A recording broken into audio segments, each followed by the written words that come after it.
चलते हैं आज के प्रोग्राम की तरफ। दोस्तों, भगवत गीता वर्सेस कुरान आज हमारा करीबन 5वां प्रोग्राम चल रहा है। पहला था द नॉलेज, दूसरा द डाउट, तीसरा द आपका जो है वो बिलीवर, चौथा द एवोल्यूशन और आज का 5वां शुरू होने वाला है, वो भी आपके सामने ज़िक्र करते हैं। तो ये 5वां एपिसोड है इस एतबार से।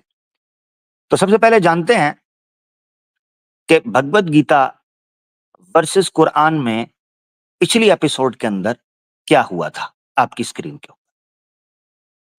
सबसे पहले ये समझना है कि भगवत गीता में एक वृक्ष का उदाहरण दिया गया था जिसे अश्वत्थ का ट्री या दरख्त या वृक्ष कहते हैं, जो कि सिंबल ऑफ श्रिंकिंग है।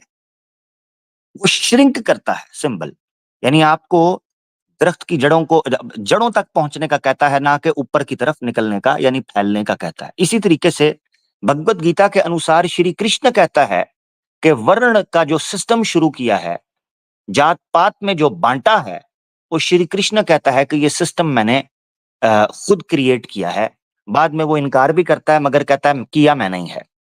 अब इससे ये पॉइंट समझ आता है कि सोसाइटी स्टैग्नेट होती है, सोसाइटी जमूद का शिकार होती है, सोसाइटी जो है वो एक श्रिंकनेस का शिकार होती है, रुक जाती है इवॉल्व होने से, डेवलप होने से, आगे बढ़ने से।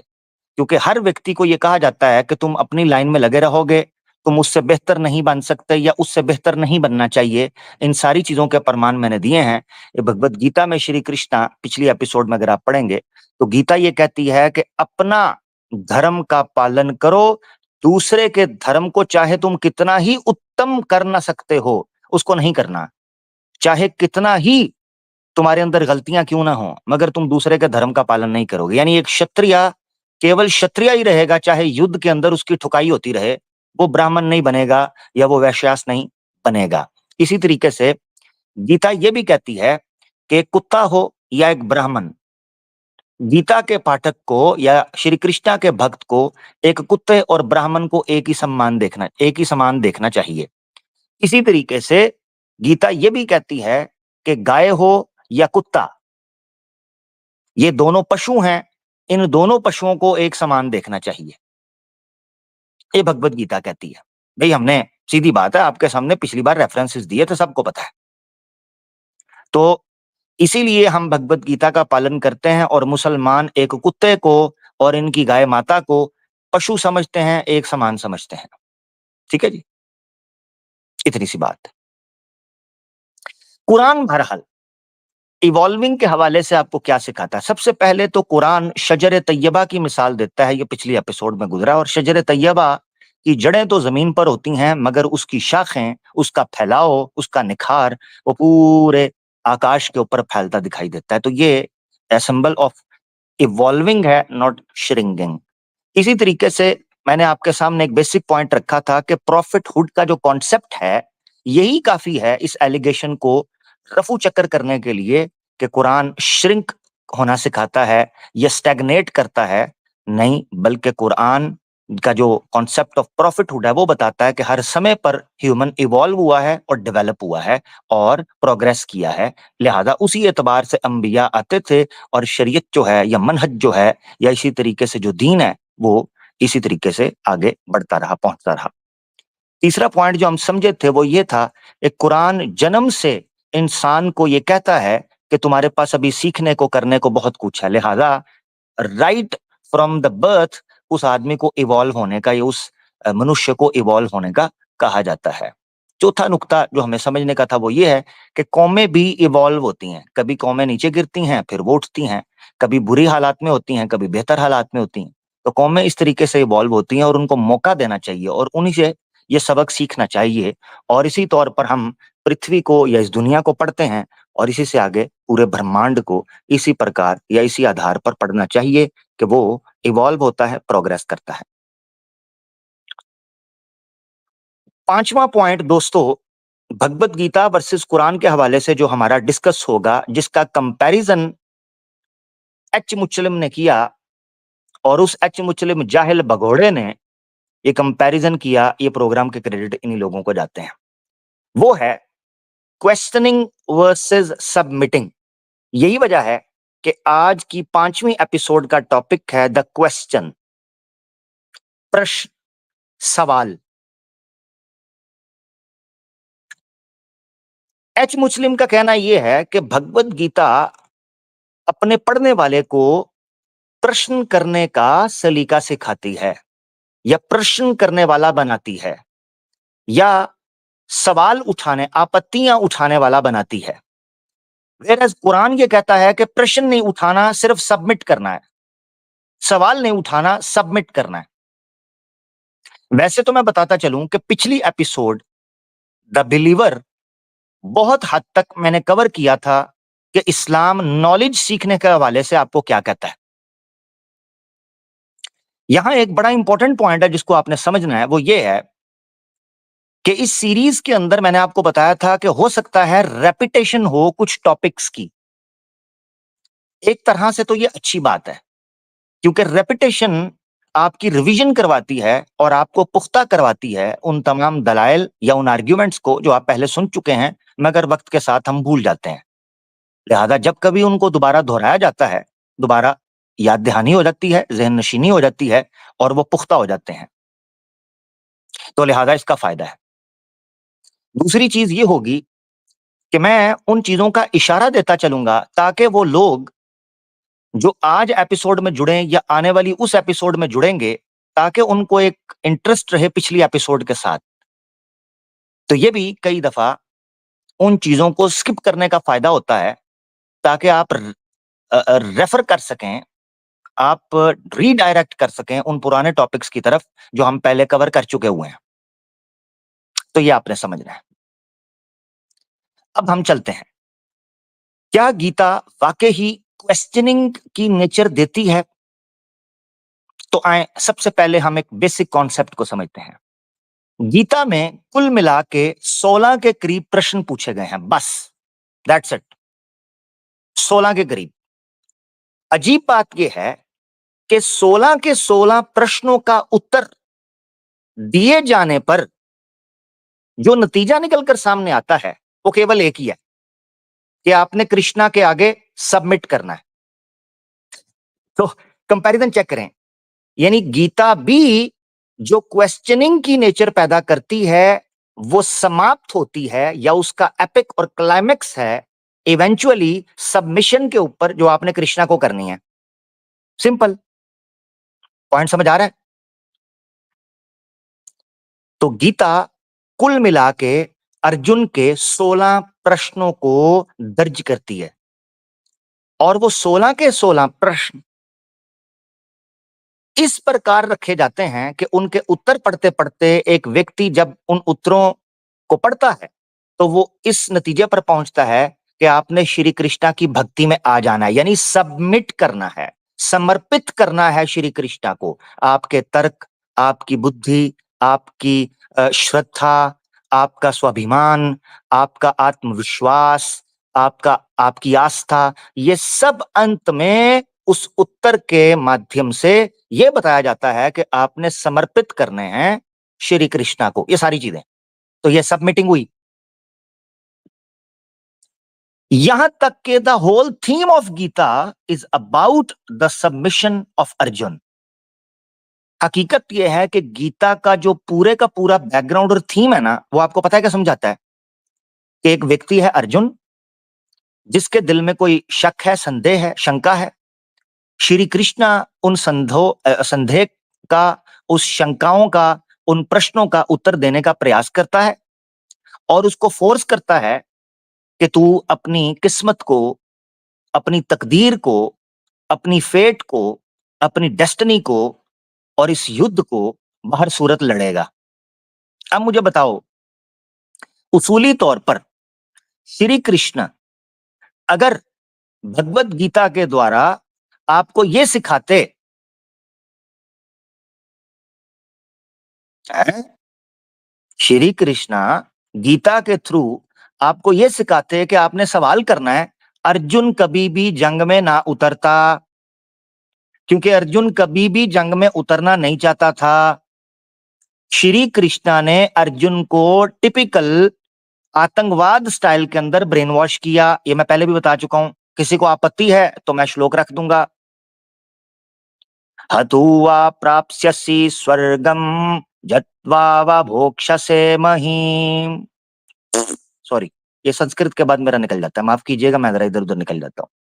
अथुवा प्राप्स्यसि स्वर्गम दत्वा वा भोक्ष्यसे महीम। अध्याय 2 श्लोक 36 और 37। श्री कृष्णा कहता है मर गया तो तू जन्नत में जाएगा, जीवित रहा तो लौंडी माल पाएगा।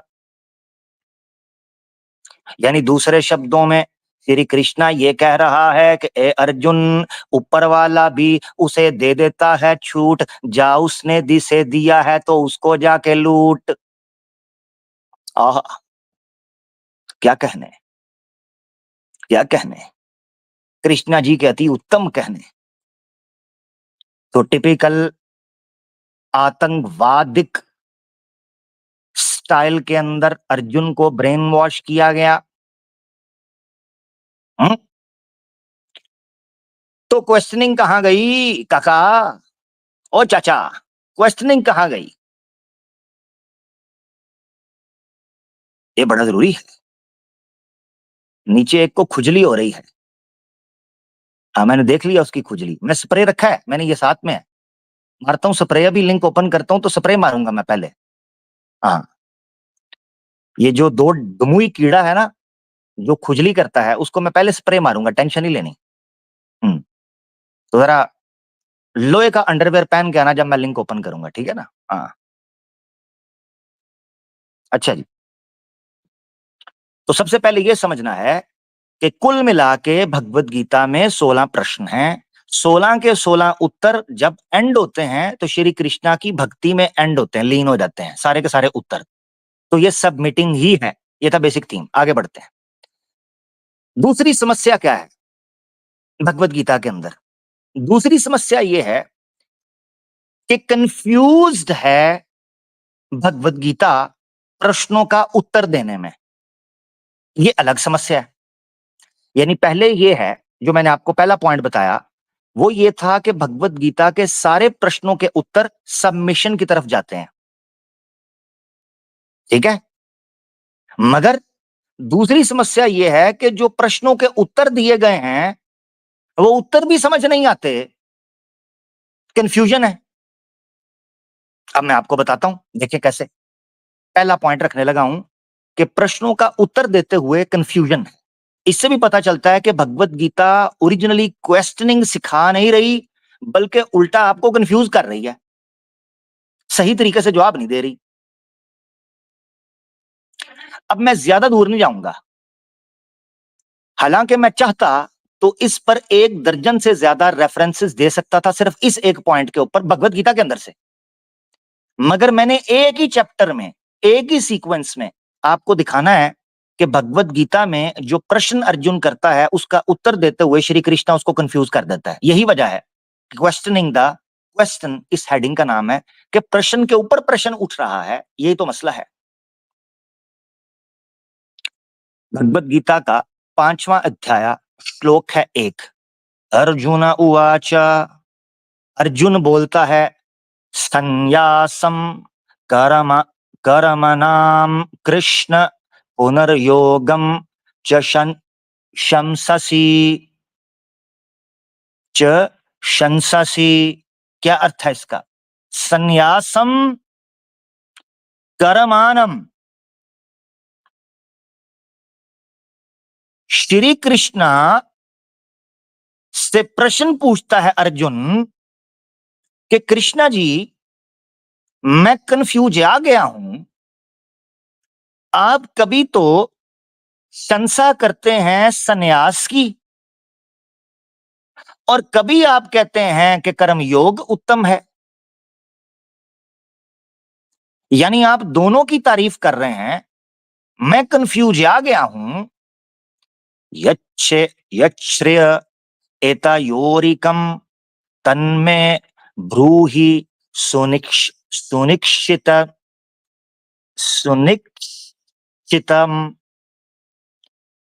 और श्री कृष्ण को कहता है फिर ऐसे करें आप ना मुझे तसल्ली से बताएं कि इन दो में से बेहतर कौन सा है, मैं कंफ्यूज हो गया हूं।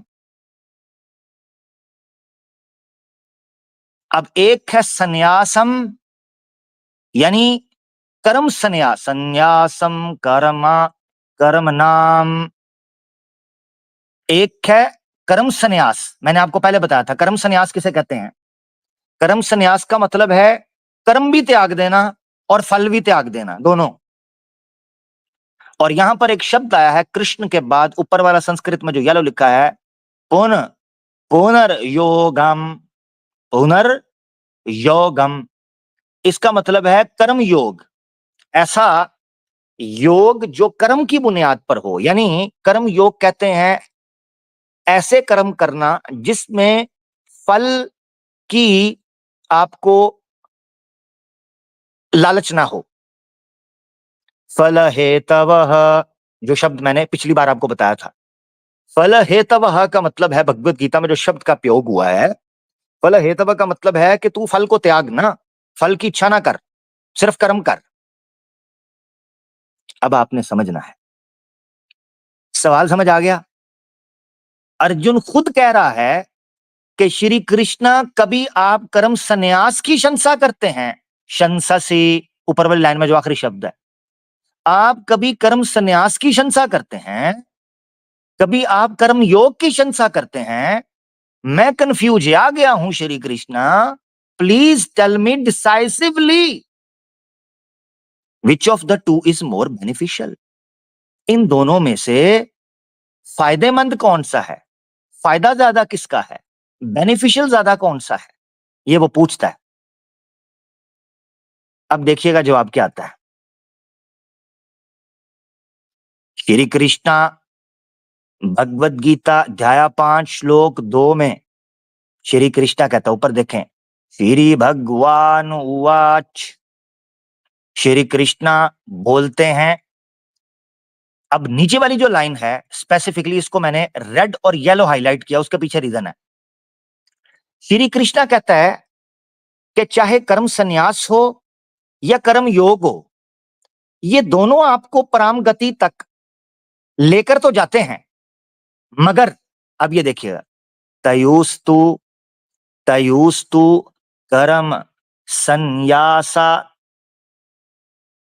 लेकिन श्री कृष्णा कहता है दोनों आपको परम गति तक लेकर जाते हैं, तयुस्तु, लेकिन कर्म संन्यासात कर्म योग विशेष्यते। लेकिन ये याद रखना है अर्जुन कि कर्म योग विशेष है, उत्तम है कर्म संन्यास से। ठीक है जी, जवाब आ गया। अब कंफ्यूजन आपने चेक करनी है, कंफ्यूजन क्या है। श्री कृष्णा कहता है दोनों तुम्हें सुप्रीम गोल तक लेकर जाते हैं, लेकिन ये याद रखना है कि जो कर्म संन्यास है उससे ज्यादा उत्तम, विशेषियत उससे ज्यादा सुपीरियर कर्म योग है। मैंने आपको बता दिया कर्म योग क्या है, तो अब दो चीजें समझ आनी चाहिए आपको। ठीक है जी, अब कंफ्यूजन आने लगी है।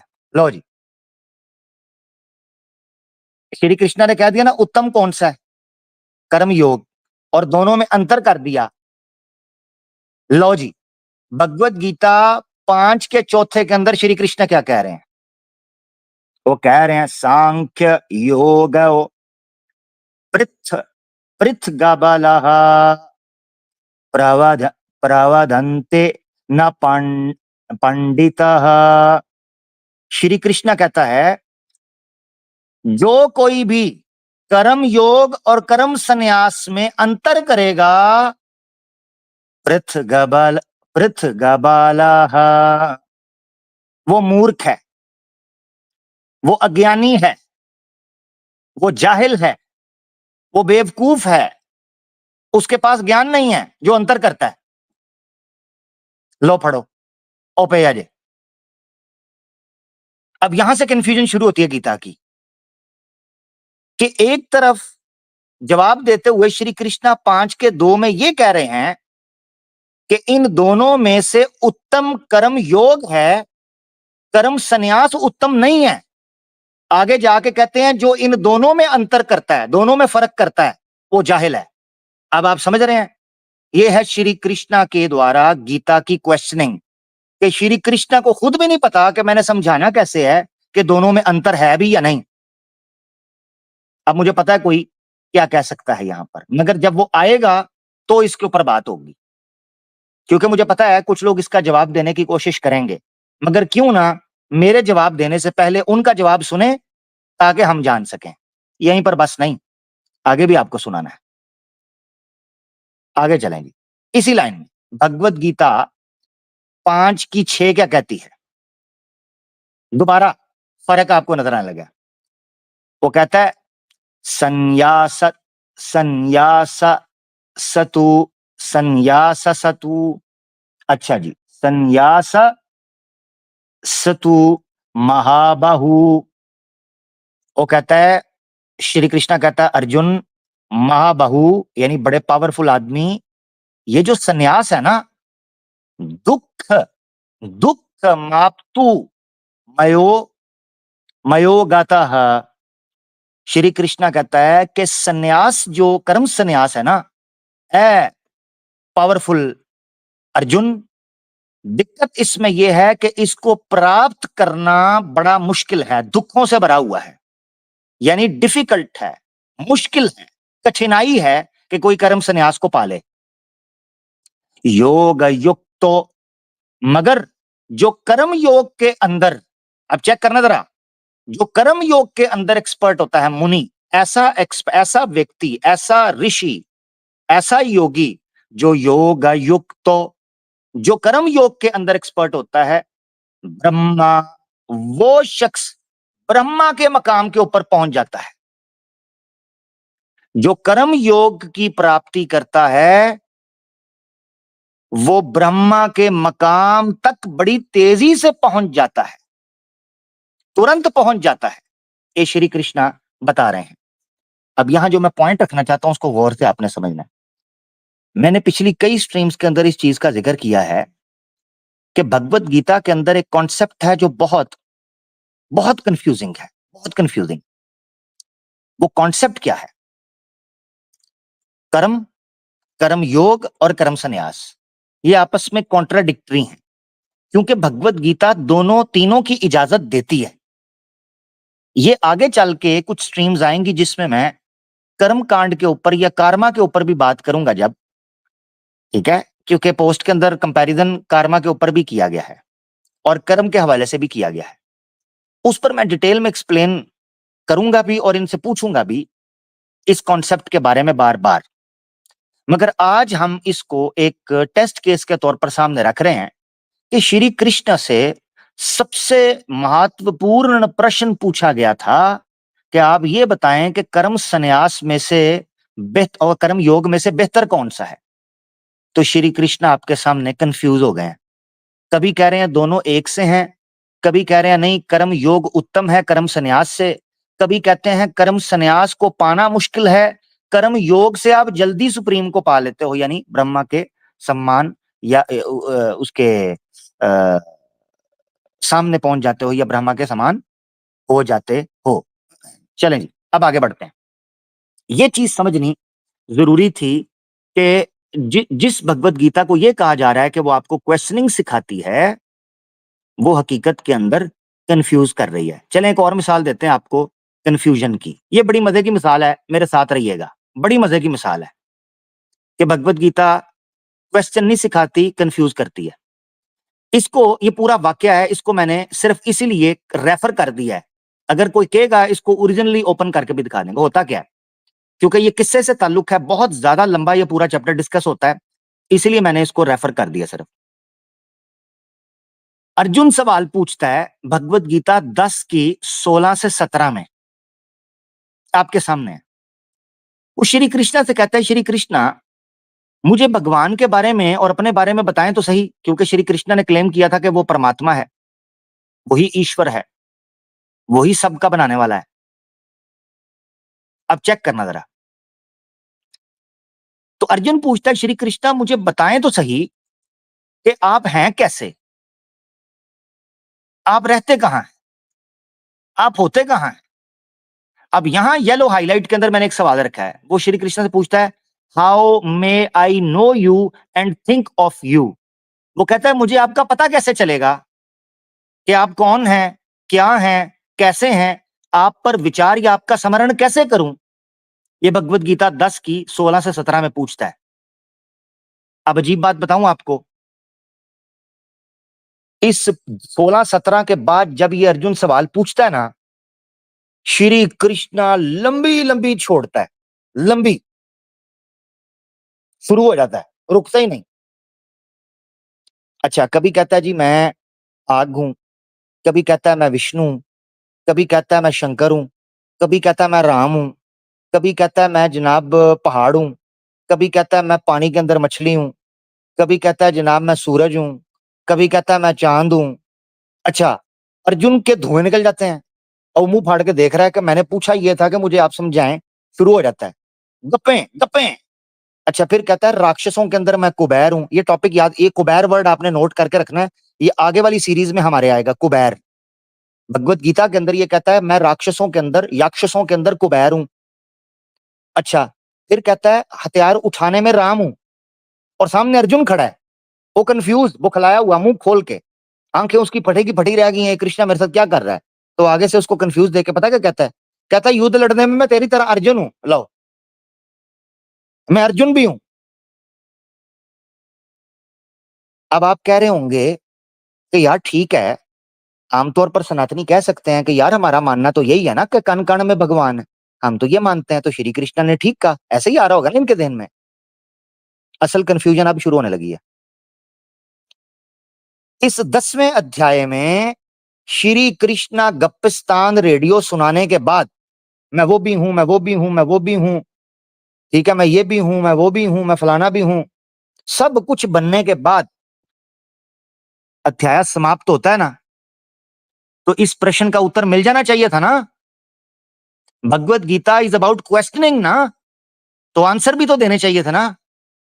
लो जी, और लो, और 11वें चैप्टर के अंदर अर्जुन फिर शुरू हो जाता है, tell me who are you. चलो,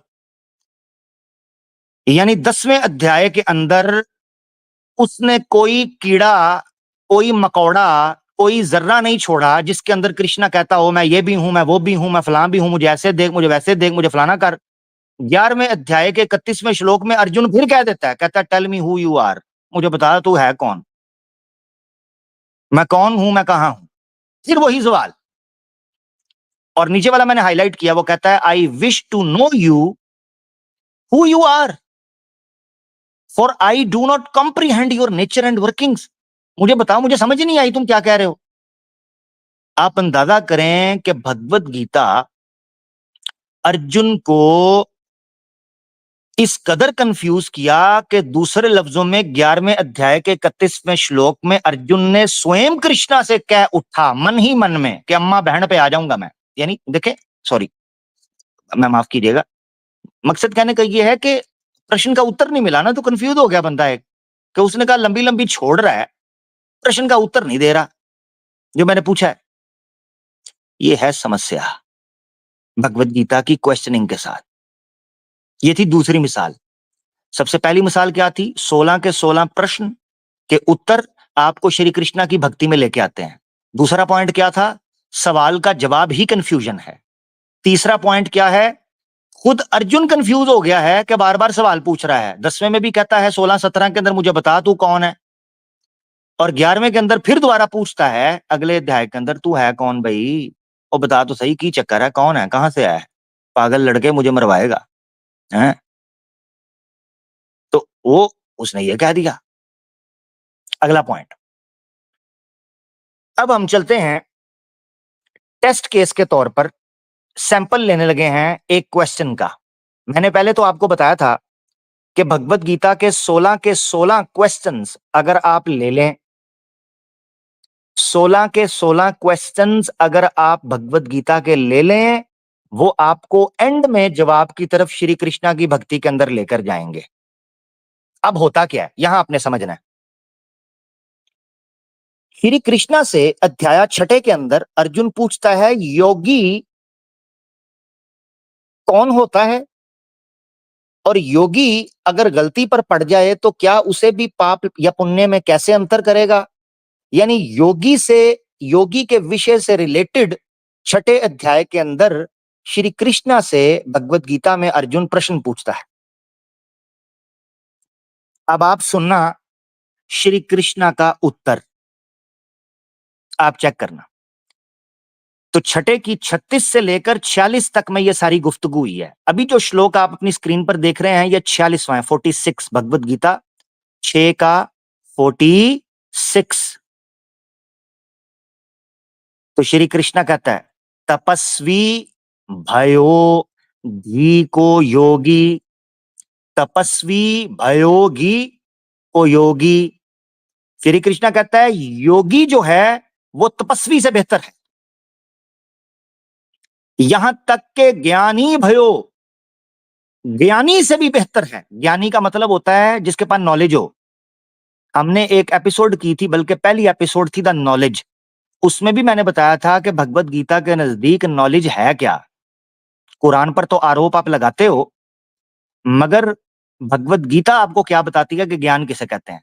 यहां श्री कृष्णा ने स्पष्ट रूप से योगी को ज्ञानी से उत्तम कहा है, तपस्वी से उत्तम कहा है। हत्ता के कर्मी जो है, कर्मी भयोक्ष, कर्मी से भी ऊपर कहा है। 3 यहां पर स्थान है। नंबर 1 तपस्वी, नंबर 2 ज्ञानी, नंबर 3 कर्मी। श्री कृष्ण कहता है योगी इन तीनों से ऊपर होता है। मैं क्यों स्ट्रेस देकर कह रहा हूं अभी आपको बताऊंगा।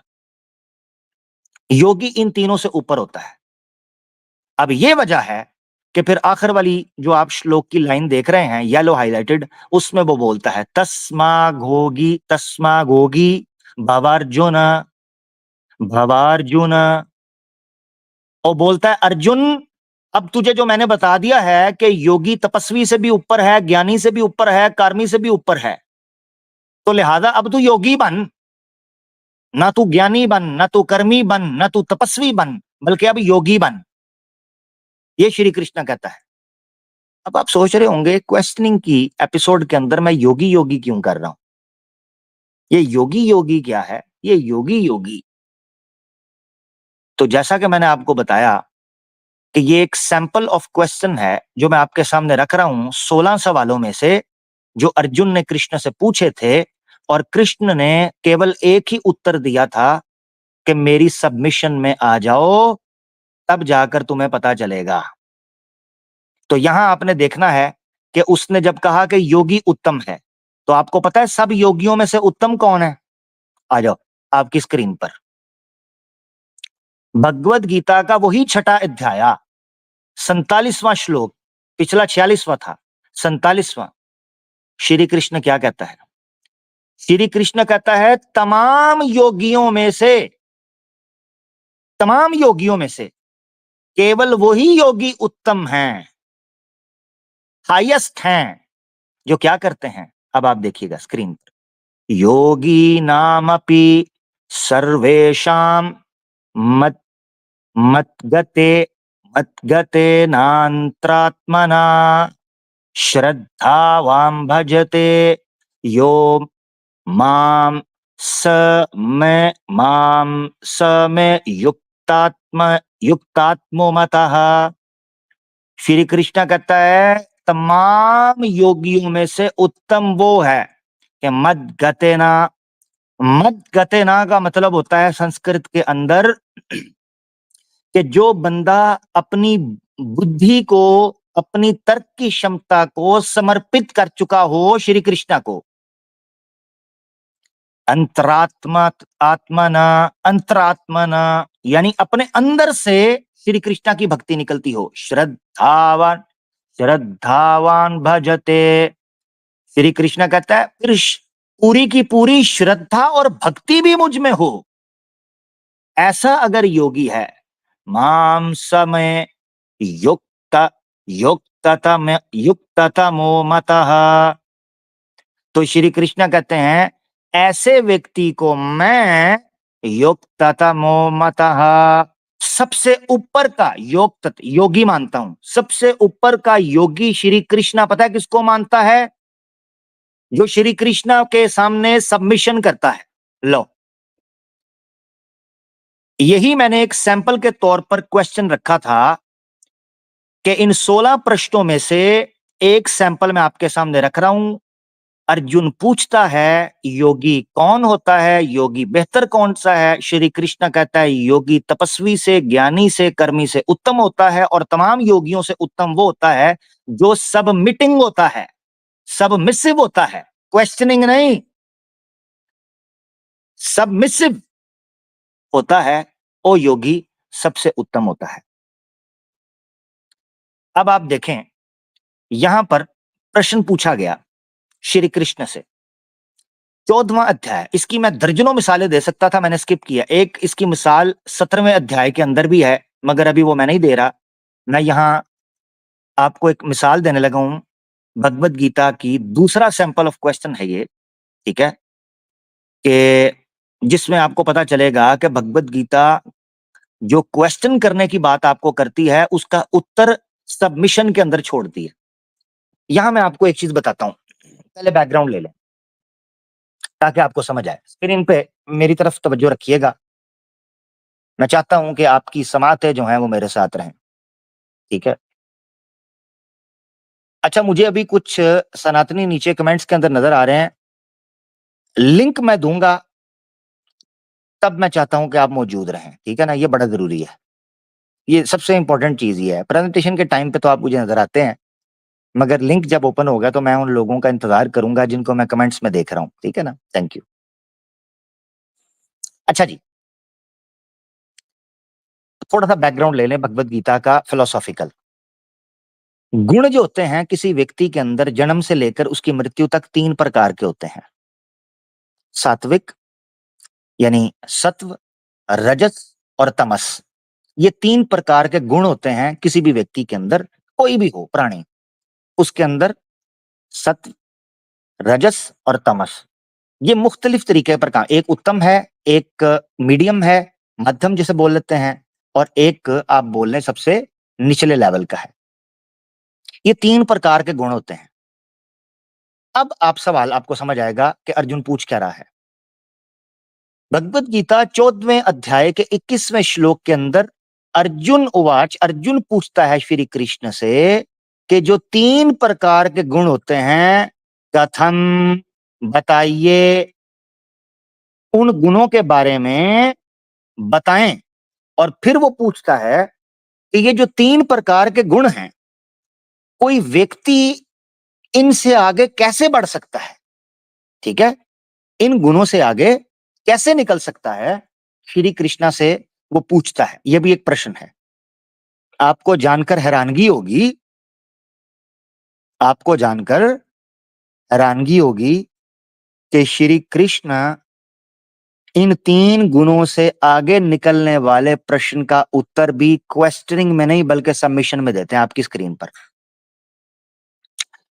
14 का 26वां श्लोक, बल्कि यहां तक कहा कि वो आदमी ब्रह्मा के लेवल तक पहुंच जाता है। श्री कृष्ण कहता है कैसे, मानुच योव्य विचारेण भक्ति योग, भक्ति योग ना सेवत सेवते। श्री कृष्ण कहता है जो मेरी भक्ति में मेरे सबमिसिव होकर अपने जीवन को फुल्ली तौर पर अपने जीवन को बिताते हैं, गुजारते हैं, वो लोग इन तीनों गुणों से ऊपर निकल जाते हैं। यहां तक के, यहां एक वर्ड यूज हुआ है नीचे संस्कृत के अंदर, येलो लाइन में आप देख रहे हैं, लिखा है समतीत्य, समतीत्य, और आगे है समतीत्य ताम ब्रह्मा भूयाय कल्पते। श्री कृष्ण कहता है कि जो लोग मेरी भक्ति के अंदर लीन रहते हैं और केवल मुझे ही सब कुछ मानते हैं, फुली तौर पर मेरे साथ रहते हैं, वो लोग ब्रह्म के सम्मान ऊपर की तरफ उठते हैं, लेवल ऑफ ब्राह्मण। इसे आप 2 प्रकार से समझ सकते हैं कि श्री कृष्ण अर्जुन को इस चीज की तरफ बता रहे हैं कि तुम अगर चाहते हो कि अपनी नेचर को तोड़कर ऊपर निकल सको, तो वो सिर्फ एक ही तरीके पर हो सकती है, श्री कृष्णा की भक्ति। यानी यूं समझें कि अगर श्री कृष्णा की भक्ति कोई व्यक्ति नहीं करेगा, तो ये जरूरी नहीं है कि वो इन गुणों से मुक्त हो सके या इन गुणों से ऊपर निकलकर अपने आप को केवल ब्रह्मा की तरह कर सके। ये बड़ा जरूरी है।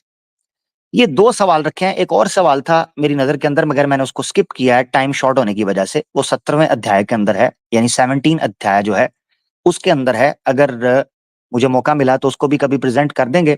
जैसा कि मैंने आपको बताया कि बहुत सी चीजें मैं इसलिए स्किप कर देता हूं कि आगे जो 14 पॉइंट, बल्कि अब तो 5वां चल रहा है, तो तकरीबन 9 के करीब बाकी प्रोग्राम्स इंशाल्लाह अल्लाह के हुक्म से रह चुके हैं भगवत गीता वर्सेस कुरान के।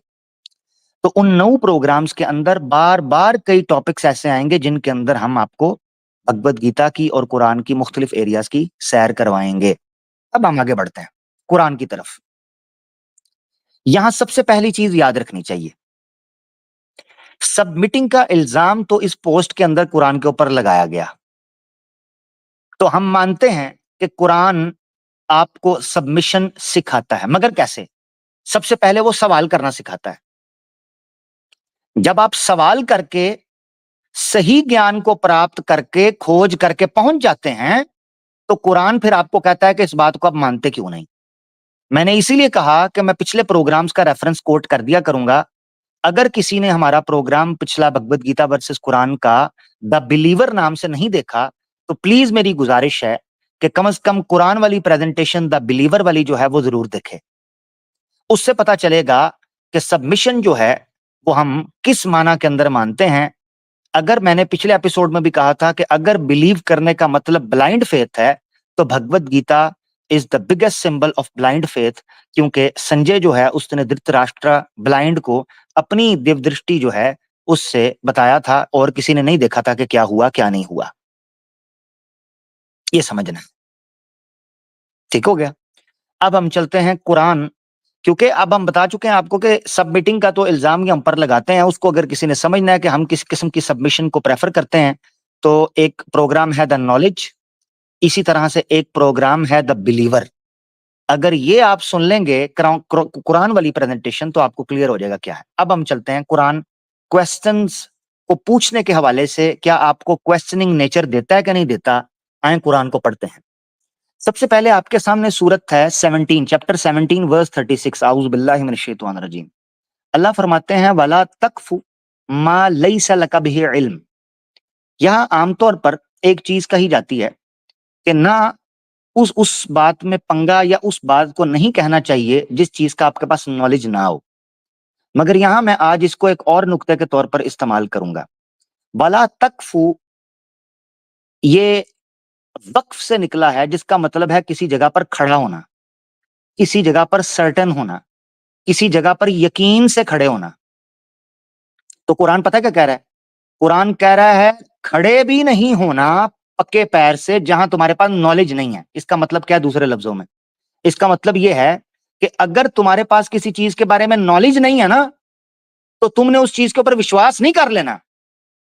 क्या क्या सीख मिलती है इससे? कि क्वेश्चन करना है। जब तक तुम्हारे पास इल्म हासिल नहीं होता, तुमने पूछना है।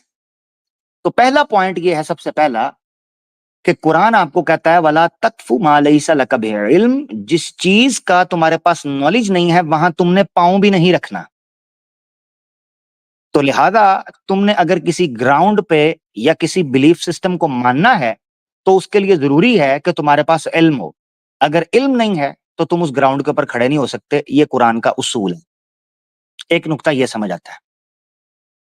दूसरा नुक्ता यह समझ आता है कि कुरान कहता है कि अगर तुमने अपनी अकल के घोड़े घोड़े जो हैं दौड़ाने हैं, और तुम्हें शौक है कि तुम इल्म की तरफ आओ, तो जब तक तुम्हारे पास उस चीज का इल्म नहीं है, तुम्हें नहीं चाहिए कि तुम उस बारे में कोई बात भी करो। ये दूसरा एरिया है जहां पर हम ये कहते हैं कि जब आपके पास कोई दलील नहीं है, आपने उस टॉपिक के ऊपर एक्सपर्ट ओपिनियन भी नहीं देना।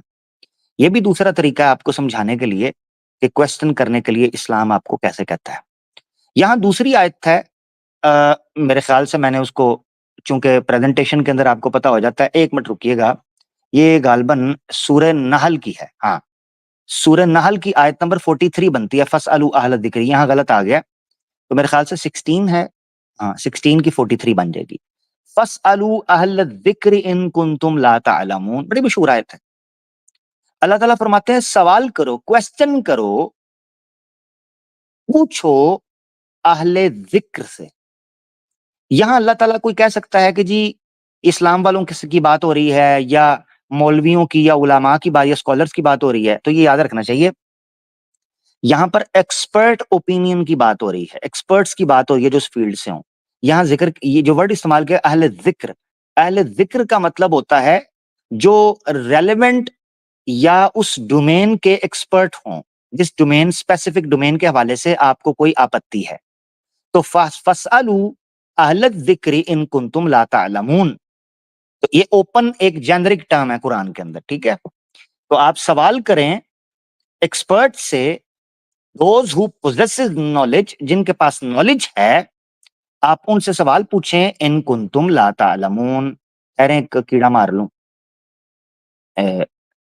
अच्छा जी, ठीक हो गया। अच्छा अगली आयत, अगली आयत जो है वो चैप्टर 21 की 63 है। बड़ी प्यारी आयत है ये। वो के सूरह अंबिया की आयत नंबर 63 जो है, जो लास्ट वाली आयत आपको नजर आ रही है, इसमें कोई शक नहीं कि ये आयत अपने कॉन्टेक्स्ट के एतबार से एक डिबेट के अंदर यूज की गई थी हजरत इब्राहिम अलैहिस्सलाम के थ्रू।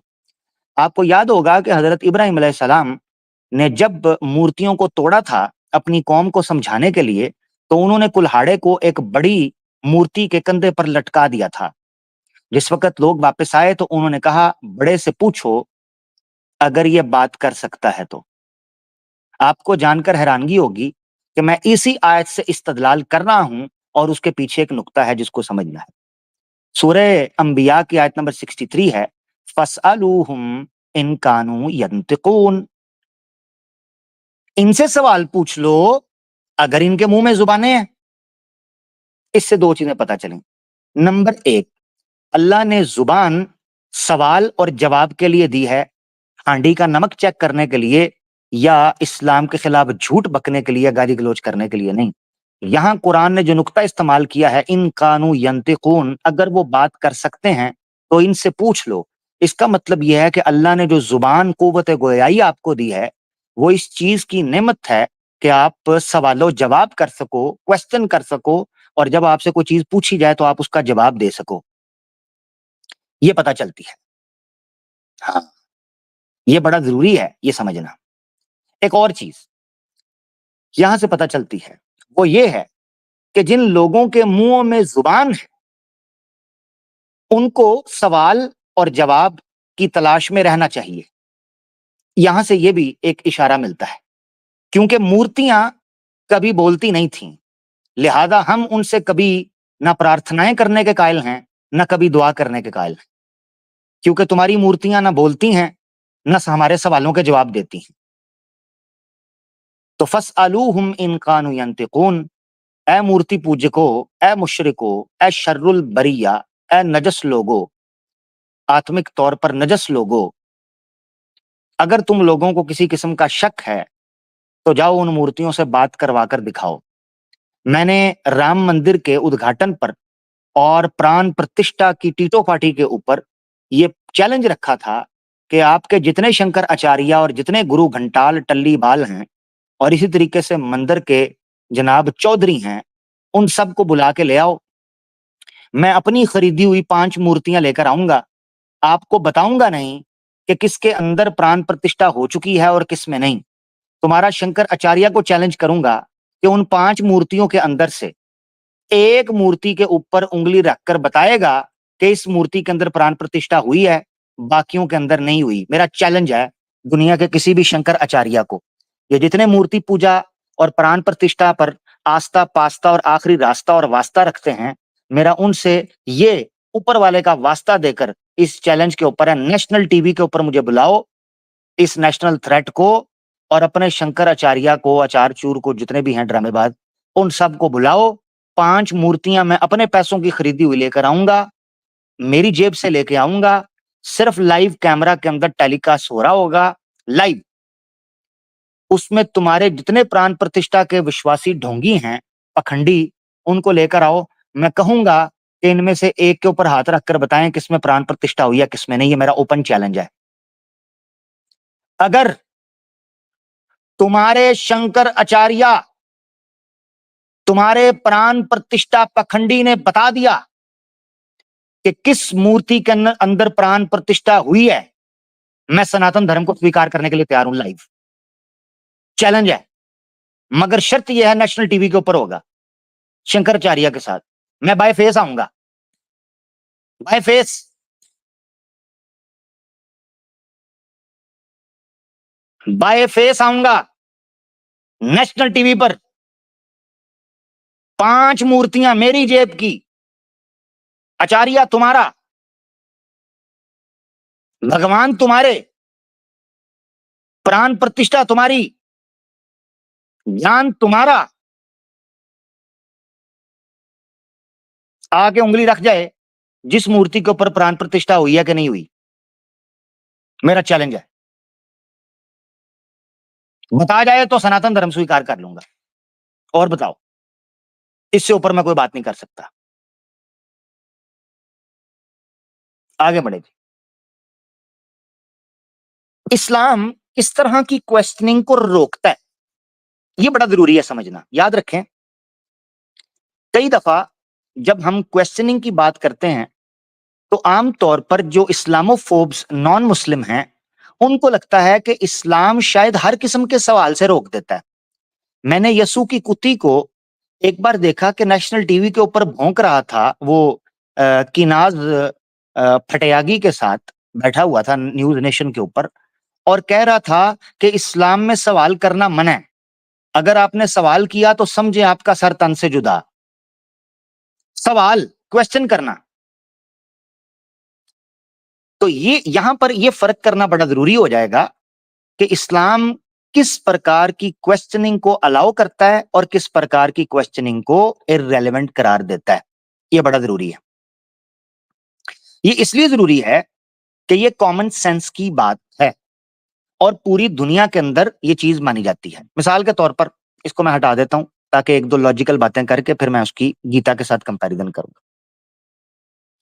सबसे पहले ये चीज समझनी चाहिए, मिसाल के तौर पर एक इंडिविजुअल उठता है और वो इंडिविजुअल किसी स्टेट की बाउंड्रीज को क्वेश्चन करना शुरू कर देता है। क्या स्टेट उसको अलाउ करेगी? नहीं करेगी, नेवर एवर। सीधी बात है। इसी तरीके से कोई आदमी इंडिविजुअली किसी स्टेट के कॉन्स्टिट्यूशन को चैलेंज करने की कोशिश करेगा, उसको अलाउ किया जा सकता है कॉन्स्टिट्यूशन को चैलेंज करना एज एन इंडिविजुअल? नहीं अलाउ किया जा सकता। समझ रहे हैं? इसी तरीके से अगर कोई आदमी सवाल की आड़ के अंदर ब्लास्फेमी करने की या अगले बंदे के साथ ठट्ठा और मजाक करने की कोशिश कर रहा हो, तो क्या कॉमन सेंस ये अलाउ करती है कि आप उसको जवाब दें या ना दें? आपके ऊपर है, आप ना दो जवाब। मिसाल के तौर पर एक आदमी आपके पास आता है और 1.5 शाना बनने की कोशिश करता है, आपके साथ आके पंगा और फड्डा करने की कोशिश करता है। आपके पास 2 ऑप्शन है, या तो उसको रैप्टे मारें या आप उसको कहें अपना रास्ता नाप, जा यार अपना काम कर, मेरा इतना दिमाग नहीं है, जा यार, जा, जान छोड़, दफा हो जाए यहां से, मुझे नहीं पता, चल जा, मुझे नहीं पता, जा, हाँ हाँ मैं हार गया, हाँ हार गया, चल जा, हार गया मैं, जा। ये कौन से तरीके हैं? कॉमन सेंस की बात है। आदमी के पास इख्तियार है कि ऐसी सिचुएशन के अंदर जब उसको ये पता हो कि ये आदमी सीखने के लिए नहीं आया बल्कि ये डंडी मारने के लिए, तमाशा करने के लिए और इसी तरीके से ढोंगबाजी कर रहा है और पाखंड कर रहा है, इस तरह के बंदे को भगा दिया जाता है, इस तरह के बंदे को दूर कर दिया जाता है, या इस तरह के बंदे को इग्नोर कर दिया जाता है, क्योंकि पता होता है ये सीखना तो चाहता नहीं है, ये ड्रामे करना चाहता है। जिस तरह हम इस्लामोफोब्स को देखते हैं इस्लाम के मामले के अंदर उमूमी तौर पर, ये समझना जरूरी है। अब आपने बेस समझ ली, अब हम भगवत गीता वर्सेस कुरान के कॉन्टेक्स्ट में चीज को लेंगे, जो हमारा टॉपिक चल रहा है। इररेलेवेंट क्वेश्चंस इस टाइटल मैंने रखा है, उसके पीछे रीजन है। इररेलेवेंट का मतलब रिलेटिव होता है। रिलेटिव का मतलब क्या है, यहां ये समझना है। रिलेटिवली इररेलेवेंट, आसान लफ्जों में। मिसाल के तौर पर, चलें फिर मिसाल आ रही है, बेस समझ लेते हैं, तो पहले स्लाइड को मैं हटा देता हूं। मिसाल के तौर पर, एक 5 साल का बच्चा, उसके लिए इररेलेवेंट होता है कि जुडिशरी कैसे काम कर रही है, इलेक्शन कैसे काम करता है, या कॉलेज और यूनिवर्सिटी की जो पूरे का पूरा मैकेनिज्म है, प्रोसीजर है, वो कैसे काम करता है। एक 5 साल के बच्चे के लिए ये चीज इररेलेवेंट होती है। अच्छा, इसी तरीके से देशों में बड़े लेवल पर आ जाएं, तो देशों के अंदर आर्मी के लिए इररेलेवेंट होना चाहिए कि इलेक्शन में कौन सी पार्टी ऊपर आ रही है, कौन सी नीचे जा रही है। इररेलेवेंट होना चाहिए ना, उनका तो कोई लेना देना नहीं होता पॉलिटिक्स के साथ, स्टैब्लिशमेंट का। उनका तो ये होना चाहिए कि हमने बॉर्डर्स को सिक्योर कैसे करना है, दैट्स इट। ये सिक्योरिटी, सेफ्टी और सिक्योरिटी को मेक श्योर करना। तो एक आर्मी के लिए इलेक्शन जो है वो इररेलेवेंट होने चाहिए। अच्छा, इसी तरीके से मिनिस्ट्रीज में आ जाएं। एक फाइनेंस मिनिस्टर जो होता है, वो कभी भी दूसरी मिनिस्ट्रीज के अंदर इन्वॉल्व नहीं होगा। एजुकेशन मिनिस्ट्री वाला इंटीरियर मिनिस्ट्री के अंदर या फॉरेन मिनिस्ट्री के अंदर इंटरफेयर नहीं करेगा। जहां तक उसकी डोमेन है वो उसके साथ मामला कर सकता है। यानी ये इंटरनेशनल लेवल पर माने गए रूल्स एंड रेगुलेशंस हैं कि आपकी डोमेन क्या है। अब मिसाल के तौर पर एक और बता देता हूं आपको। आपको पता है पुलिस डिपार्टमेंट के अंदर जुरिस्डिक्शन होती हैं, बाउंड्रीज होती हैं स्टेट्स के अंदर और इलाकों के अंदर। एक पुलिस का एरिया या एक एसएचओ या एएसआई या दूसरे जो आपके ऑफिसर्स होते हैं, पुलिस ऑफिसर्स जो होते हैं, उन ऑफिसर्स के एरियाज होते हैं, उनकी बाउंड्रीज से बाहर अगर कोई क्रिमिनल एक्टिविटी हुई है, उसका सवाल उनसे नहीं पूछा जाएगा, क्योंकि उनसे रेलेवेंट नहीं है, ये इररेलेवेंट है उनसे। उनकी बाउंड्रीज है। हर डिपार्टमेंट, हर एरिया, हर कैटेगरी अपनी डोमेन के अंदर काम कर रही है, ये कॉमन सेंस की बात है। लिहाजा ऐसे एरियाज को रिलेटिवली इररेलेवेंट कहा जाता है कि हमारी डोमेन से ये साइड की चीजें हैं, हमारा डायरेक्ट इफेक्ट इन चीजों के ऊपर नहीं पड़ता। अब हम चलते हैं। सबसे पहला सवाल जो इस हवाले से हुआ था, वो मलाइका ने इंसान की तख्लीक के ऊपर पूछा, सूरह बकरा की आयत नंबर 30 में। कमाल बात यह है कि अल्लाह ने उस सवाल को ऑल द वे रिजेक्ट नहीं किया। उसके एक पीछे रीजन है। उसके पीछे रीजन ये है कि जो प्रॉब्लम ऑफ ईवल है is a big big matter between atheist and believers, यानी थीस्ट एंड एथियस्ट, जो प्रॉब्लम ऑफ ईवल है। लिहाजा मलाइका ने प्रॉब्लम ऑफ ईवल वाला इशू उठाकर उनके वजूद के हवाले से पूछा था। यानी खुदा के वजूद को चैलेंज नहीं किया था, बल्कि इंसान के वजूद को चैलेंज किया था कि इनको नहीं होना चाहिए। Point to be noted. Atheist का मतलब मसला यह है कि प्रॉब्लम ऑफ ईवल के थ्रू एग्जिस्टेंस ऑफ गॉड को चैलेंज कर रहे होते हैं। वेरएज मलाइका ने सलीका सिखाया कि अगर प्रॉब्लम ऑफ ईवल को डिस्कस करना है, तो जो ईवल क्रिएट कर रहा है, अगर उसके पास ये अपॉर्चुनिटी है कि उसको ठीक किया जा सके, तो हम उसको ठीक करने के ऊपर करेंगे। तो सबसे पहला सवाल जो पूछा था मलाइका ने, पूछा था इंसान की तख्लीक के ऊपर। दैट्स हाउ कुरान आपको क्वेश्चनिंग की बेस सिखाता है। व इज़ क़ाल रब्बुका लिल मलाइकती, जब तुम्हारे रब ने ए मोहम्मद सल्लल्लाहु अलैहि वसल्लम मलाइका से कहा कि बेशक मैं बनाने वाला हूं जमीन में एक खलीफा। तो मलाइका कह उठे, शायद अल्लाह ने पहले से खबर दी थी, अतजअलु फीहा मन युफसिदु फीहा, ए अल्लाह, क्या आप बनाने लगे हैं इस जमीन में ऐसी मखलूक को खलीफा कि फिर वो युफसिदु फीहा, इसमें फसाद मचाएगा, व यस्फिकु दिमा, इसमें खून बहाएगा, व नहनु नुसब्बिहु बिहम्दिका व नुक़द्दिसु लक, मगर है मेरे मौला, मलाइका ने कहा झुककर आजिज़ व इनकिसारी से, हम आपकी तस्बीह आपकी हम्द के साथ बयान करते हैं और तेरा तकद्दुस बजा लाते हैं। मलाइका को यह लग रहा था कि शायद अल्लाह इंसान की तख्लीक इसीलिए कर रहा है क्योंकि मलाइका के पास लिमिटेड नॉलेज था। अब आपको समझ आया, इररेलेवेंट डोमेन, यानी अब मलाइका की डोमेन से बात निकल चुकी थी। अब चेक करना आप, अल्लाह ने आगे कह सकते थे तुम मुझसे सवाल क्यों पूछ रहे हो, तुम मुझे चैलेंज कर रहे हो। अल्लाह ने नहीं कहा, क्योंकि सवाल ओरिजिनल के अंदर जिस डोमेन के साथ ताल्लुक रखता था वो प्रॉब्लम ऑफ ईवल थी, मगर एग्जिस्टेंस ऑफ गॉड को चैलेंज नहीं करती थी, बल्कि इंसान के फ्री विल के ऊपर सवाल उठाती थी, जिस सवाल को आज भी उलमा टैकल करते हैं। याद रखें, प्रॉब्लम ऑफ ईवल का सवाल हो या फ्री विल का सवाल हो, आप नोट करें कि आपको इस्लामिक स्कॉलर्स इस ऑब्जेक्शन को टैकल करते हुए दिखाई देते हैं। कभी उन्होंने ये नहीं कहा कि इसके ऊपर अल्लाह ताला ने हमें नहीं बताया। यानी प्रॉब्लम ऑफ ईवल और फ्री विल का इशू मुस्लिम स्कॉलर्स का फेवरेट टॉपिक माना जाता है एथियस्ट के साथ। One of the top issues जो डिस्कस किए जाते हैं वो प्रॉब्लम ऑफ ईवल और फ्री विल का इशू है।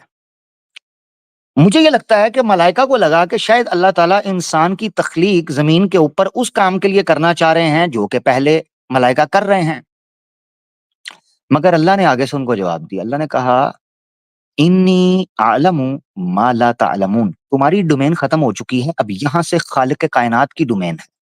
यानी ऐसा नहीं है कि नाउज बिल्ला अल्लाह की डोमेन का आगाज होता है। मुराद ये है कि अब जो तुम बात कर रहे हो तुम्हारी हुदूद यहां खत्म हुई है, ये अल्लाह का मामला है, तो अल्लाह के हवाले।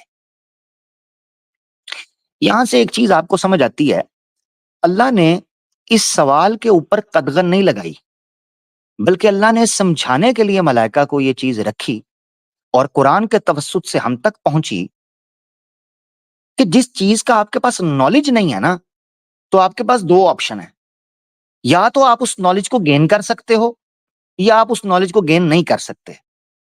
अगर तो आप उस नॉलेज को गेन कर सकते हो तो शौक पूरा कर लो, ट्राई करो और नॉलेज गेन करके कंक्रीट और सॉलिड एविडेंस की बुनियाद पर कोई राय कायम कर लो। और अगर दूसरी चीज है कि तुम उस बारे में नॉलेज गेन ही नहीं कर सकते, तो फिर अपनी अकलों को थकाने से और अपने पोटेंशियल को वेस्ट करने से बेहतर ये है कि रेलेवेंट डोमेन के अंदर आ जाओ, रेलेवेंट क्वेश्चन पूछो। हाँ, तो इररेलेवेंट क्वेश्चंस की बजाय अल्लाह ने रेलेवेंट क्वेश्चंस के ऊपर लेकर आए। इसीलिए सूरह बकरा की अगली आयत 31, 32, 33, 34, 35 तक अगर आप पढ़ेंगे तो एक पूरा मुकालमा है मलाइका और अल्लाह के माबैन, जिसका इजहार किया गया है कुरान के अंदर कि अल्लाह ने फिर एक दलील बय्यिन के तौर पर मलाइका पर अपनी जो इल्म के हवाले से था, जो जुमला बोला था कि इन्नी आलमु मा ला तालमून, उस एतबार से बताया, समझाया।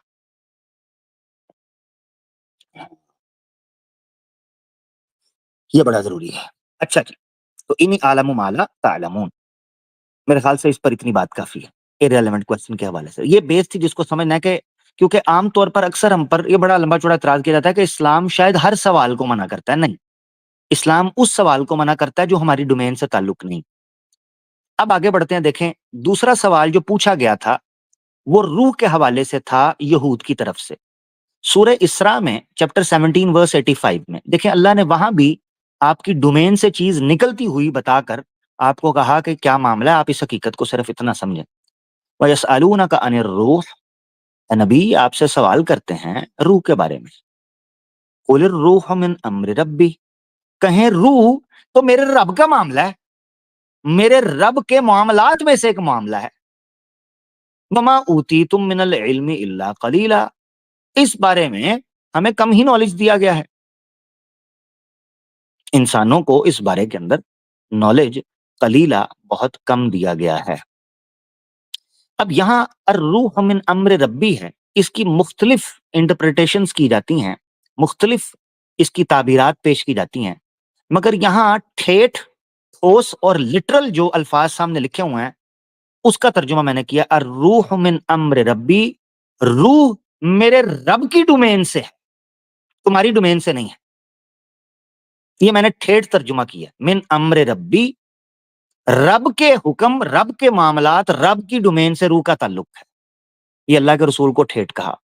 इसका मतलब यह है कि ये रूह का जो सवाल था ये इररेलेवेंट क्वेश्चन था, क्योंकि इससे आपकी हकीकी जिंदगी के ऊपर एक लम्हे का फर्क नहीं पड़ता कि अगर आप रूह के बारे में जरा सी भी हकीकत ना जानते हो, लेकिन आप जिंदा हैं ये एक हकीकत है, आप सांस ले रहे हैं ये हकीकत है, आपको सच और झूठ में फर्क करने का पता चलता है, आप हकीकत हैं, आपको जहर और दवाई में फर्क पता चलता है, ये एक हकीकत है, आपको दिन और शाम में फर्क पता चलता है, ये एक हकीकत है, आपको बहन और माँ में फर्क पता चलता है, ये एक हकीकत है, आपको हलाल और हराम में फर्क पता चलता है, ये एक हकीकत है, आपको जनाब इसी तरीके से गलत और सही में फर्क पता चलता है, ये एक हकीकत है, ये तुम्हारी डोमेन है। रूह की जानकारी हो या ना हो, एक लम्हे का और एक जर्रे का फर्क आपकी इस हकायक के ऊपर नहीं पड़ा कि आपका दिमाग ने फैसला करना छोड़ दिया हो कि ये हराम है, ये हलाल है, ये जहर है, ये दवाई है, ये पाक है या नापाक है, ये गटर का पानी है, ये साफ पीने का पानी है।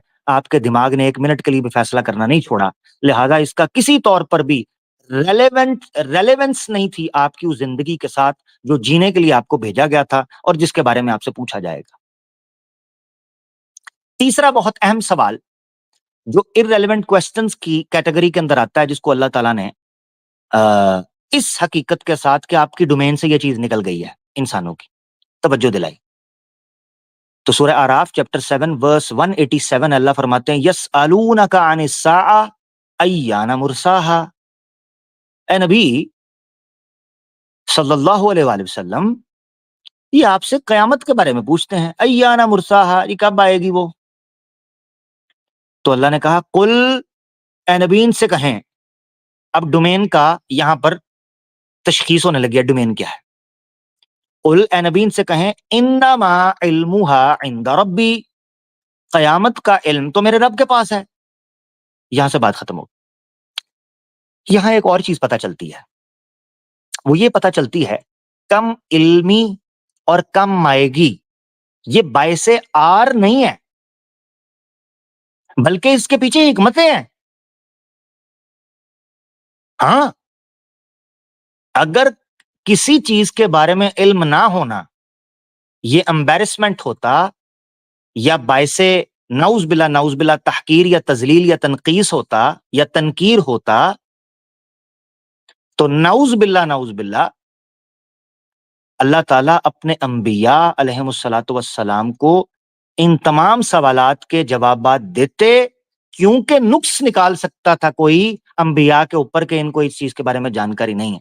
लिहाजा इररेलेवेंट क्वेश्चंस का ये जवाब देना कि अंबिया ने ये कहा कि इस चीज का हकीकी इल्म तो सिर्फ अल्लाह के पास है, वमा ऊतीतुम मिनल इल्मि इल्ला कलीला इन्नी अअलमु मा ला तअलमून क़ालू सुब्हानका ला इल्म लना इल्ला मा अल्लमतना, ये चीजें कहना बाइसे यार नहीं थी, क्योंकि हमारी डोमेन से निकल गई। मिसाल के तौर पर अब समझे, एक और मिसाल देकर फिर आगे बढ़ते हैं।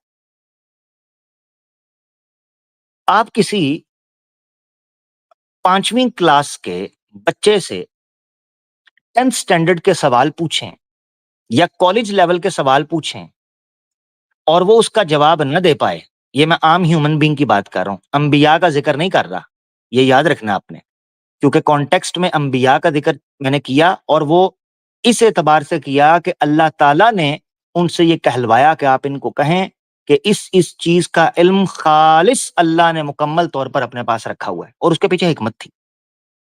तो अब हम आम बंदे की बात करने लगे हैं, लिहाजा अंबिया का मकाम और है अलैहिमुस्सलातु वस्सलाम अजमाइन, और आम इंसान को मैं मिसाल के तौर पर समझाने लगा हूं, आम इंसान को, गैर नबी को। आप एक 5वीं क्लास के स्टूडेंट के सामने 10वीं क्लास के या कॉलेज के क्वेश्चन पेपर रखते हैं या बुक्स रखते हैं और वो ना पढ़ पाए, तो आप किसी से भी पूछ कर देखें कि कोई ये कहेगा कि वो 5वीं क्लास के बच्चे का ये जुर्म है या उसने गलत किया है कि उसको क्यों नहीं आता 10th स्टैंडर्ड के सवालात या कॉलेज के सवालात, क्यों नहीं आते? कोई कहेगा, आर दिलाएगा? नहीं, क्योंकि कोई भी आकर कहेगा आपसे कि यार उस बच्चे से उसके लेवल के, जो उसकी डोमेन के हैं, उससे रेलेवेंट है वो सवाल पूछो, उससे वो पूछो।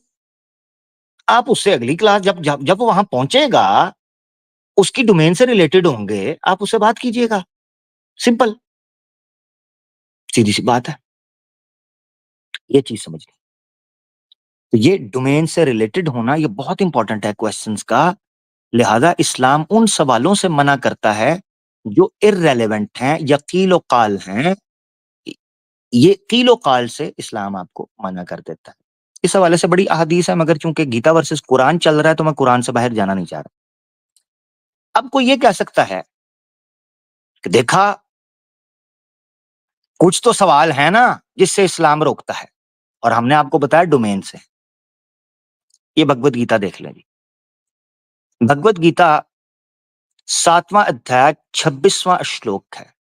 माम तू वेदान कश्चन, माम तू वेदान कश्चन। श्री कृष्ण अर्जुन को कहते हैं, वेदाहम समतीताने वर्तमानाने चार्जुन।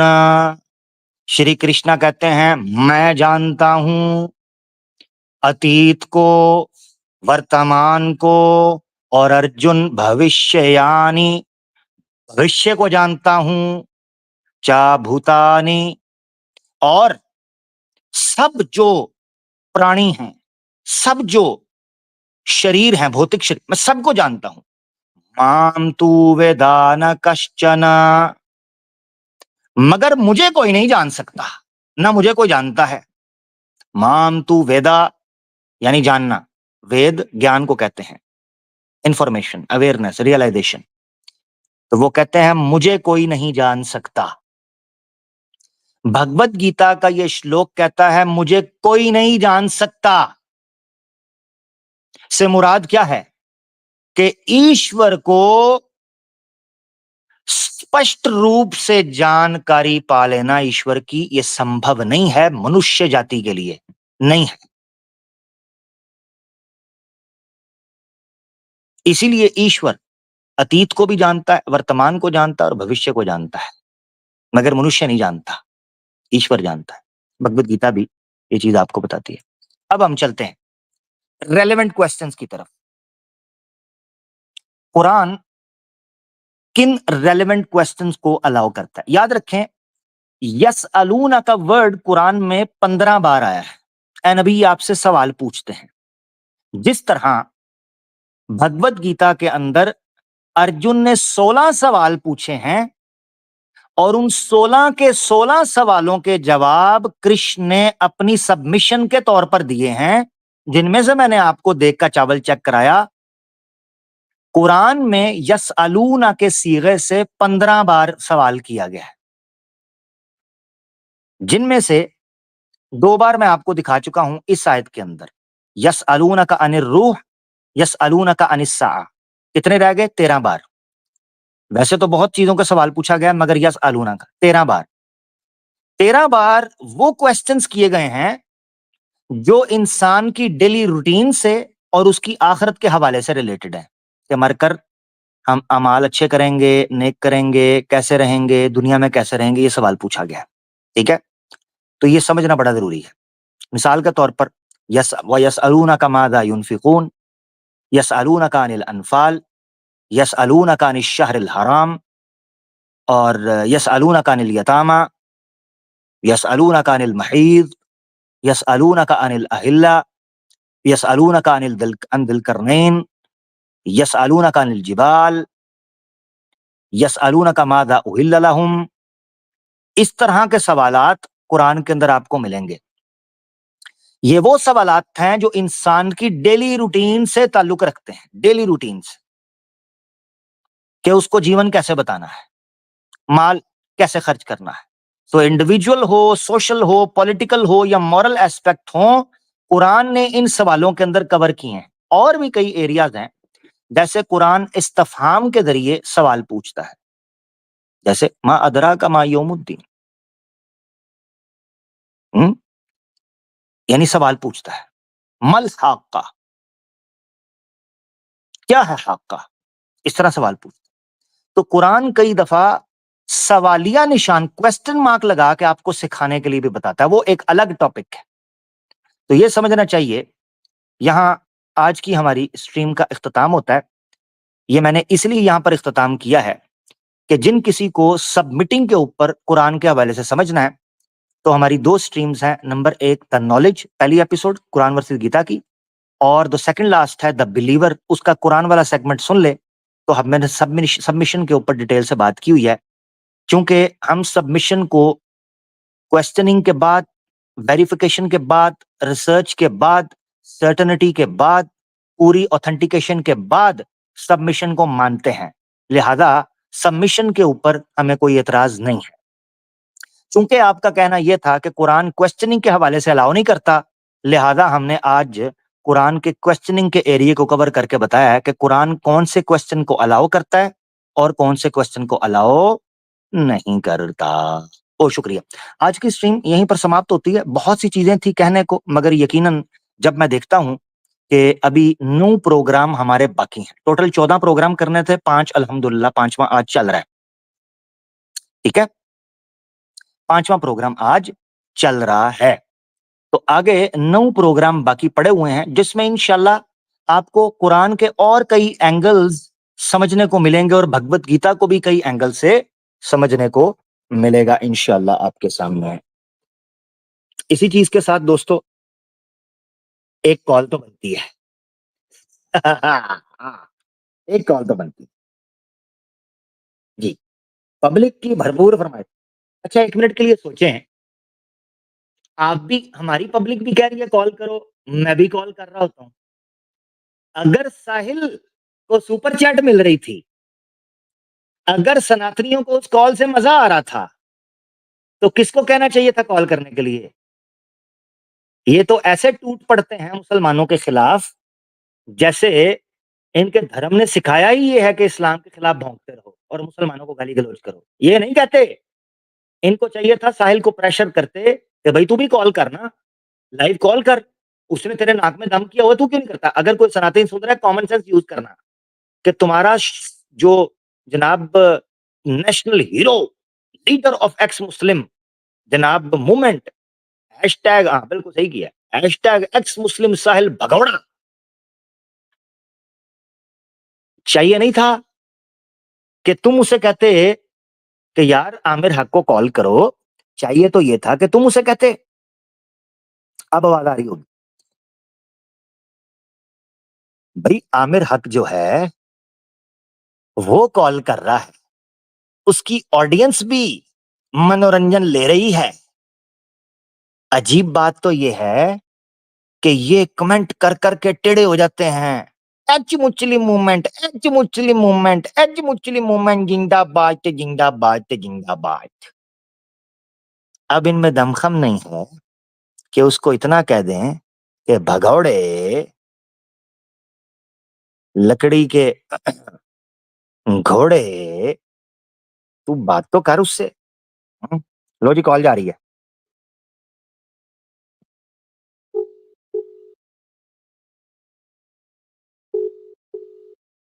Calling calling calling, ringing.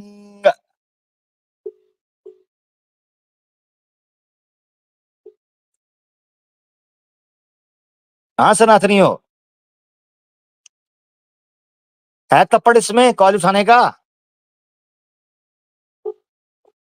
हाय। मजे ते माइया हूं आउणगे। हाँ जी, उसको पता है ये यमराज की कॉल है, यमराज की, नहीं उठा रहा। No answer. ये तुम्हारे चैंपियन की औकात। मैं सनातनियों को बार बार ये चीज याद दिलाऊंगा आमिल हक को तो ऐसे कल दिया हमने चुना था वैसे। और आमिर हक तुम्हारा बाप फिर कॉल कर रहा है, लो कर रहा कॉल। कल भी किया, परसों भी किया, रोज करता हूँ कॉल उसे। भगोड़ा मेरा फोन नहीं उठाता। हाँ जी, ड्रामेबाज फनकार। एक और कॉल जा रही है, एक बार और।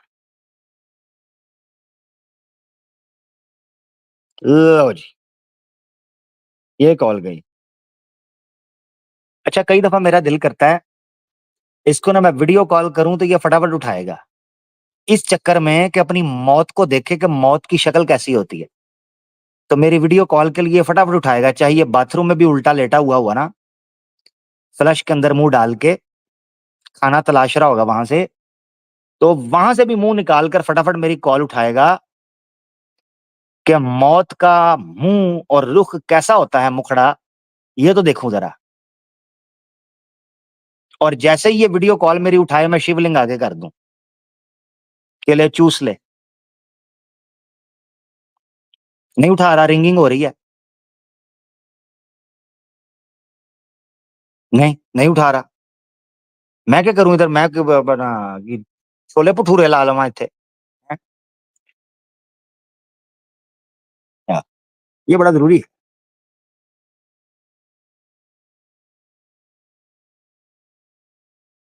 अच्छा है कि नीचे बैठा हुआ है। बाबा जी तू उत्ते आ जाना,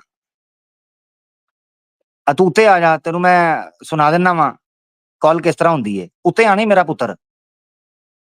हाँ थले नहीं, उत्ते आ जरा, शाबाश। उत्ते उत्ते, इथे गोदी च। थले नहीं, पैरों च नहीं मेरे बहना।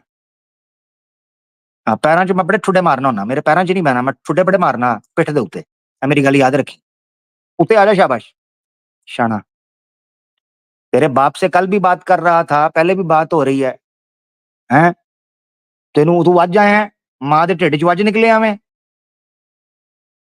तू आंडे चो हुण बाहर आया। इत्थे तेरे प्यो दियां मैं दौड़ां लवा दित्तियां ने चौंक च। सानू किवें पता लगू। ओनू कॉल, और तेरी दीदी नू कर रहा कॉल मैं। उत्ते आ जा, शाबाश। दौड़ी ना, हुण मैं तेरे बड़े पांजा लाने, मैं बड़े रैपटे फेरने ने। उत्ते आ जा, शाबाश।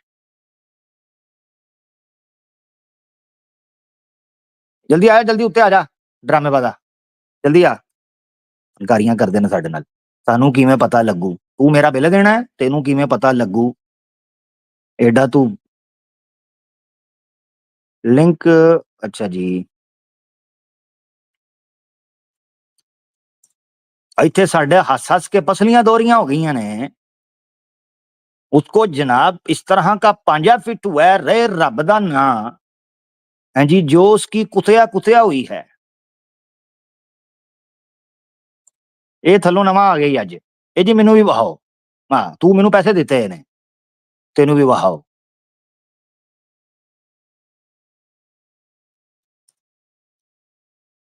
चौकानियां करदे ने साडे नाल। बह जा उथे चुप करके थले। अरे नहीं।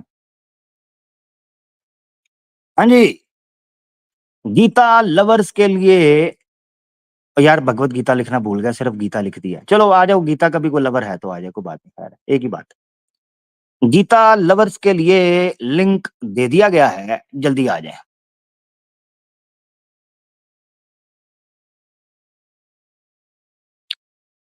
जल्दी जल्दी जल्दी, गीता लवर्स आ जाएं।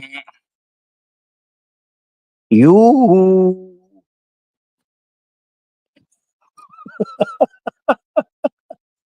यू। गीता लवर्स जल्दी जल्दी आ जाएं। कुरान वर्सेस गीता के ऊपर कोई आपत्ति है तो दर्ज करवा दें। अच्छा आपको एक मजे की चीज दिखाऊं। ये जो जाहिल है ना, जाहिल, जाहिल ना मुंबई की किसी गली के अंदर ना, किसी दरगाह के पास व्लॉग बना रहा है। यकीन करें, गोबर सुराख के ऊपर फंसा हुआ है, इतना डर रहा है इसे। गली के अंदर गोबर बिल्कुल बॉर्डर के ऊपर पड़ा हुआ है, साहिल का। मुंह से पता चल रहा है। यानी जो इसके गोबर का पीलापन है, इसकी आँखों में छलक रहा है और ये दाएँ-बाएँ ऐसे देख रहा है, जैसे चोर चोरी के टाइम के ऊपर इधर-उधर देखता है। चोर चोरी के टाइम पे जब दाएँ-बाएँ देखता है ना, इस तरह दाएँ-बाएँ देख रहा है, इस तरह।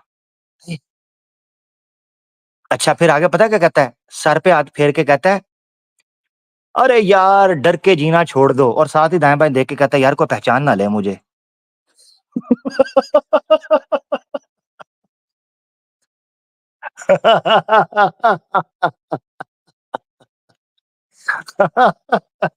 योद्धा, योद्धा।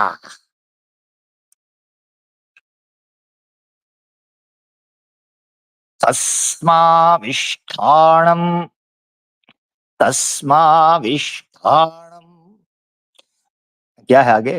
भूल गया। युद्धाय कृतनिश्चयः।